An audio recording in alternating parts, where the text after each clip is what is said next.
This channel does not promote any violent, harmful, or illegal activities. All content provided by this channel is meant for an educational purpose only.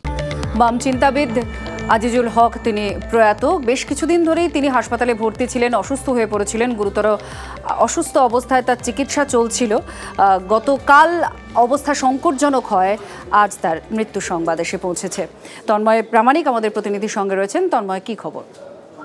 দেখো প্রবীণ এই বামপন্থী চিন্তাবিদ, প্রাবন্ধিক এবং নকশাল নেতা হিসেবে তার পরিচিতি, এই আজিজুল হকের বর্ণময় জীবন আজকে কিন্তু শেষ হলো এবং আজকে সল্টলেকের বেসরকারি হাসপাতালে দুপুরে তার মৃত্যু হয়। গতকাল থেকে অবস্থা অত্যন্ত জটিল হয়, তাকে ভেন্টিলেশনে দেওয়া হয়েছিল এবং তারপর আজকে দুপুরে তার মৃত্যু সংবাদ ঘোষণা করেন চিকিৎসকেরা। বেশ কিছুদিন ধরে বার্ধক্যজনিত এবং নানান অসুস্থতাজনিত কারণে তিনি ভুগছিলেন। তারপর 3 দিন আগে তাকে এই বেসরকারি হাসপাতালে ভর্তি করানো হয়, অবস্থার অবনতি হয়, তারপর কাল থেকে দ্রুত অবস্থার অবনতি হয়, আজকে তিনি প্রয়াত হন।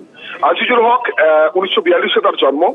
পরবর্তী সময় খাদ্য আন্দোলন 1959, যা গোটা রাজ্য গোটা দেশ তোলপাড় হয়েছিল, সেই খাদ্য আন্দোলনেও তিনি গুরুতর আহত হয়েছিলেন।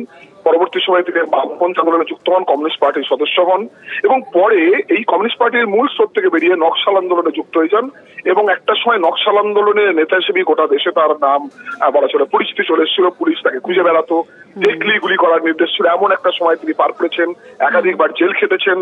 তারপর তিনি বেরিয়ে এসেছিলেন এবং পরে একেবারে বামপন্থী চিন্তাবিদ, প্রাবন্ধিক হিসেবেই তার প্রতিষ্ঠা বলা চলে এবং তিনি বিশ্লেষণ করতেন।